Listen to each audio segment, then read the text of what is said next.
Guten Morgen, Leute zusammen. Guten zusammen, Leute. สบายดีตอนเช้า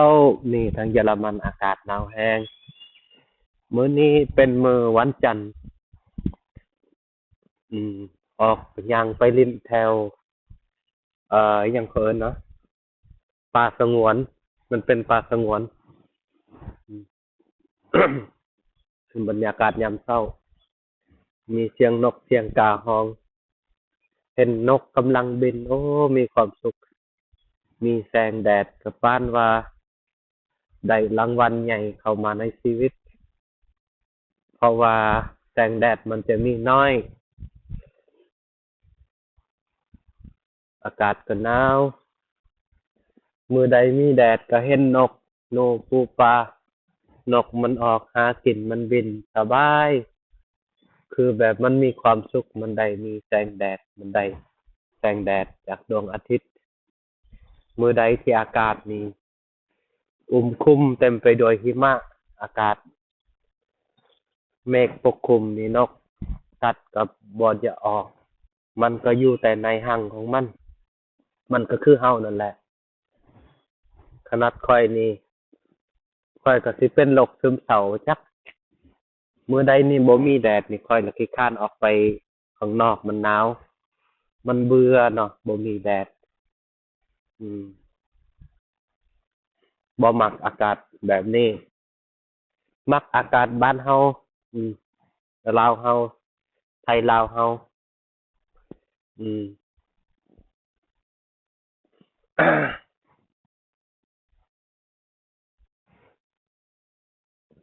ก็เลยถ่ายวิดีโอให้เบิ่งมีเวลาออกไปลิ้นไปย่างก็นี่แหละความสุขของข้อยที่มาอยู่เมืองนอกก็บ่แม่นว่าแนวอื่น สุขกับการที่ย่างลิ้นเห็นธรรมชาติต้นไม้ใบหญ้าช่วงนี้เป็นช่วงที่ใบไม้หล่นหมดแล้ว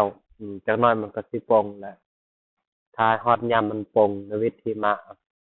ก็ฮอดฤดูใบไม้โปร่งมันก็สิโปร่งแล้วมันสิเขียวคุมกระจี้ไปทั่วป่าภูเขาก็สิเขียวงามมื้อที่อันนั้นใบไม้โปร่งมีแดดมื้อนั้นแหละนกหนูร้องทั่วป่านกร้องบินโอ้เห็นแล้วมีความสุขคิดฮอดบ้านคิดฮอดลาวเราบ้านเมืองเราเข้าไปในป่าก็ได้ยินเสียงนกร้องทุกมื้อมันอากาศก็ดีอากาศก็บ่ได้เป็นพิษเออคือในเมืองนี่ที่เขาเจริญเนี่ยมันหลายๆอย่างหลายๆแนวเนาะคันว่าแล้วอันนี้ข้อด้อย คนที่เป็นโรคความเครียดก็หลายคนเยอรมันหลายทุกครั้งที่ข้อยขี่รถไฟเนี่ยเห็นเขานั่งหน้าบูดหน้าเบี้ยวเพราะว่าความเครียดมันสะสมอากาศให้เฮ็ดให้คนเครียดภาษีเรือนสุขภาพประกันสุขภาพมันหลายๆอย่างเฮ็ดให้คนเครียดบางคนก็บ่อยากมีลูกบ่อยากเอาลูกบ่อยากเป็นภาระเอา มีแฟนก็อยู่นำกันบ่เอาลูกอยู่จั่งซั้นนั่นล่ะบางคนตัดสินใจจั่งซั้นบางคนก็เอาสัตว์เลี้ยงมาเลี้ยงเป็นหมู่คู่เพื่อแก้ความเครียดอิหยังนี่แหละเพราะว่าบ้านเขามันเป็นจั่งซี้มันบ่คือบ้านเรายิ้มแย้มแจ่มใสบ่มีเงินก็สบายมีข้าวกินมีอาหารที่อุดมสมบูรณ์ในน้ำมีปลาในน้ำมีข้าวแม่นคือคำโบราณเพิ่นว่า แต่เฮาคนลาวเฮาบางคนเนี่ยไปหลงใใลความเจริญบ้านนอกเมืองนาว่าเขาดีมันบ่มีอิหยังเยอรมันยุโรปมันบ่มีอิหยังเขาหมดแล้วทรัพยากรในดินนี่เขาขุดออกมาหมดแล้วแต่ปี1970 60เขาเริ่มพัฒนาอุตสาหกรรมในเมืองนั้นเดี๋ยวนี้เขาบ่มีอิหยังแล้วเขาจำเป็นต้องสอกหาบ่อนอื่นตัวอย่างลาวไทยเข้ามาลงทุนหาขุดบ่อแห่ลงแอฟริกานี่ก็เลยเข้าหาแหล่งใหม่ที่เขาหั้นบ่มี แม้กระทั่งเขาสิปลูกสาลีนี่มะเขือมะพริกเขาบ่สามารถอันนั้นผลิตเมล็ดพันธุ์ปลูกได้เขาจำเป็นต้องซื้อจากประเทศอื่นมาตัวอย่างจากญี่ปุ่นว่าลงทุนไทยเฮ็ดแนวพืชแล้วมาขายให้เยอรมันพวกยุโรปก็ซื้อเพราะเขาอยู่ในองค์กรเดียวกันเขาต้องซื้อจังซี่เขาซื้อบางคนบ่ฮู้อืมซื้อแล้วก็ต้องซื้ออีกเพราะว่าเขาบ่สามารถผลิตเป็นเมล็ดพันธุ์ได้บ่คืออยู่บ้านเฮานี่เขาสามารถปลูกขึ้นมาแล้วก็เป็นเมล็ดพันธุ์ของตัวเองได้โดยที่บ่ต้องซื้อแต่เทื่อเดียวบางทีก็เฮ็ดสร้างเมล็ดพันธุ์ตัวเองได้อันนี้แหละความสะดวกสบายดินอุดมสมบูรณ์อยู่นี่ข้าวจีที่เขาซื้อนี่เขาเอิ้นว่าข้าวเบลเขาก็ต้องซื้อนำเข้าจากรัสเซียกาแฟจากเอเชียข้าวก็จากเอเชียเขาซื้อทุกอย่างเขาซื้อเขาบ่มีหยังเลยเดี๋ยวนี้เขามีแต่โครงสร้างที่เขาสร้างไว้ระบบที่เขาสร้างไว้เขากินนำตัวนี้แหละนี่ระบบของเขามันด้อยบางคนบ่ฮู้อืมอย่าไปลงระเริงกับบ้านเมืองเพิ่นถ้าผู้ใดบ่มานี่บ่เจอบ่ฮู้เด้อบางคนนี่ตัดสัญชาติสัญชาติตัวเองมาเป็นสัญชาติเยอรมันพอจะกลับมาลาวกลับมาบ้านตัวเองหรือว่าคนอื่นเขาก็กลับมายากกลับได้อยู่แต่ก็ต้องมีเวลา2เดือนบ่หรือ3เดือนก็ต้องกลับมาอยู่ทั้งๆที่ตัวเองอยากอยู่ประเทศของตัวเองที่บ่อนตัวเองเกิดแต่ตัวเองไปตัดสัญชาติอันนี้แหละข้อด้อย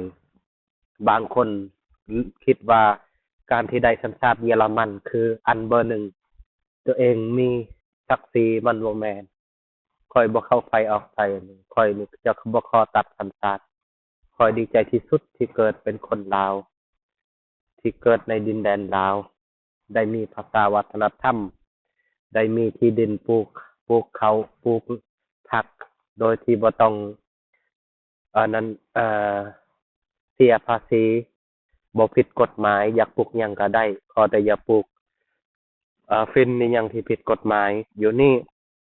เจ้าปลูกหมากไม้5ต้นขึ้นไปนี่เจ้าก็ต้องเฮ็ดหนังสือปลูกกาแฟเจ้าก็ต้องเฮ็ดหนังสือคันกาย5ต้นถ้าครบขึ้นไปนี่เจ้าต้องเฮ็ดหนังสือคันบ่เฮ็ดล่ะผิดกฎหมายระบบมันบีบคนเยอรมันคนอยู่ตะวันตกนี่เป็นหยังคนฝรั่งบางคนคือมักมาอยู่บ้านเฮาเพราะว่าอยู่บ้านเฮามันบ่มีกฎปานนั้นบ้านเฮามีแต่คันว่าเขาเก็บภาษีก็เขาเก็บเป็นปีจังซี่น่ะเก็บภาษีปีหนึ่งรัฐจะมาเก็บนำประชาชนรายได้ค่าข้าวค่าเลี้ยงงัวค่านั้นค่านี้เขาเก็บถือว่าดีที่สุดแล้วบ้านเฮานี่ธรรมชาติระบบก็ดีระบบอำนวยประชาชนสะดวกสบายแต่บางคนนี่ถึกซื้อไปล้างสมองว่าผู้นั้นดีประเทศอเมริกาดีอย่าคิดว่าเขาดีเขาเจริญเขาเจริญแค่เพียงตึกที่เจ้าเห็นแต่ข้างในมันกว้างหมดมันบ่มีหยังแก่นแท้ดินเขามันปลูกบ่ได้คืออยู่นี่มันเย็นมันปลูกอิหยังบ่ได้มันต้องซื้อแล้วทุกเจ้าต้องซื้อทุกอย่างทุกปีเจ้าต้องซื้อมันก็แพงแล้วเขาก็ต้องเก็บภาษีหลายๆก็จากประชากรของเขาเองคนที่มาอยู่นี่ก็ต้องเสียภาษีบ่เสียบ่ได้นี่แหละระบบที่มันบีบคนแต่เขาเฮ็ดแบบระบบแต่แค่มันบ่ได้อิสระภาพเด้อข้อยสิบอกแต่มันบ่แม่นว่านั้นมันแล้วแต่คนมักข้อยนี่ข้อยจะบ่ขอเฮ็ดเวียกตลอดชีวิตจนถึงเกษียณทุกมื้อไป8โมงนี่บ่แม่นชีวิตจังซี่แบบมันคือการบังคับเอออืมอยู่ไสถ้าเราดุเรามั่นนี่นะเราก็สิมีโอกาสร่ำรวยได้หลายขึ้นมีแนวคิดเขาเปลี่ยนแนวคิดเขาอยากเฮ็ดหยังอยู่ลาวเรานี่มีโอกาสหลายคนเรานี่เพียงแต่ว่าคนลาวเราเนาะบ่ว่าข้อยเองก็ยังบ่ได้มีความรู้อืมแต่เรามาอยู่ลาวเมื่ออยู่ลาวเราเฮ็ดในสิ่งที่เรามักเฮ็ดการเกษตรก็ได้ลาวเราดินอุดมสมบูรณ์บ่จำเป็นต้องใส่ปุ๋ยใส่ขี้งัวขี้ควายไว้ที่เราเลี้ยงก็ได้ เฮ็ดหลายเราก็ได้ขายเหลือกินก็ขายคนกินทุกมื้อผักอิหยังเขาก็ได้เงินบ่ปลอดสารพิษอีกอยู่นี่อิหยังเยอรมันนี่เจ้ามาอยู่ทุกอย่างมันใส่สารเคมีหมดเพราะมันนำเข้าจากประเทศอื่นบ่ฮู้ว่าเขาใส่อิหยังเขาฉีดอิหยังใส่หั่นเจ้าก็กินแล้วก็เป็นพยาธิไปเฮ็ดเวียกเพื่อป่วยตัวเองป่วยเจ้าของอากาศก็มลพิษคนก็เป็นเครียดบางคนนี่เฮ็ดเวียกหลายจนเป็นโรคประสาทแตกระบบสมองแตกตายบ่ได้กินเงินเกษียณซ้ำเร่งนำเวียกนำงานจนบ่มีเวลาอันนั้นหายใจเต็มปอดข้อยก็เจอมาแล้วมาอยู่4 ปีก็หายใจเกือบสิบ่เต็มปอดเกือบสิเป็นโรคประสาทเนี่ยดีเฮาไปวัดไปวาเฮาเบิ่งพระธรรมพระสงฆ์เนาะเราก็จะได้ความรู้จากตรงนี้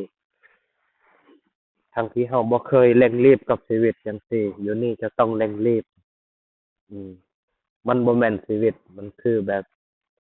สัตว์ที่เขาเลี้ยงไว้ในกรงจักรเฮานี่คือสัตว์มนุษย์ที่ระบบมันกินเฮานี่มันกินมันทรมานบางคนก็เป็นโรคกินยามีเงินหลายแต่ต้องกินยาเพื่อบ่ให้ตัวเองนี่อันนั้นมันบ่ได้เจ้าสิกินยา10 ทงหลายทงในเมื่อเจ้าสุขภาพอ่อนเพลียอากาศก็บ่อำนวยใจเจ้าก็อันนั้นมันก็บ่ดีขึ้นเพราะสังคมระบบมันบีบคนของเขาคนที่มาอยู่ยุโรปนี่มันหนีบ่ได้พวกนี้มันหนีบ่ได้ระบบนี้มันต้องกินมันบางคนก็บ่กล้าที่ตัดสินใจออกจากงานเนาะจำเป็นต้องเฮ็ดป่วยก็เฮ็ดทรมานเฮ็ดแบบทรมานเจ้ามาเบิ่งโลดคนอยู่นี่เขาเครียดหลายที่สุดนี่อืมนี่แหละบ่แม่นชีวิตสำหรับข้อยนี่บ่แม่นบ่เอาจังซี่พอแล้วอยากเมื่อลาวเฮามาอยู่บ้านมาอยู่กับธรรมชาติชีวิตที่สงบเสงี่ยมอืมถ้าเฮามีความคิดเฮาสร้างเฮาคิดมันก็สิเงินมันก็สิมาหาเฮาสิ่งที่เฮาจะสร้างคือสิ่งที่เฮากินได้คนอื่นกินได้นี่แหละเงินอืมก็สิเว้าเพียงเท่านี้แหละผู้ใดเบิ่งวิดีโอข้อยก็เป็นบทเรียนผู้ใดสิเชื่อหรือบ่เชื่อก็แล้วแต่สำหรับข้อยนี่ข้อยได้มาเจอกับชีวิตตัวจริงเด้อข้อยบ่ได้เสียใจที่มาอยู่นี่มาเห็นความเป็นจริงโครงสร้างของมันชีวิตผู้คนหลากหลายเห็นแต่ความเครียดอืมโอเคเด้อกดไลค์กดแชร์ผู้ใดมักเด้อกดไลค์ก็ได้บ่ต้องกดแชร์ก็ได้เด้อฟังเพื่อเป็นความรู้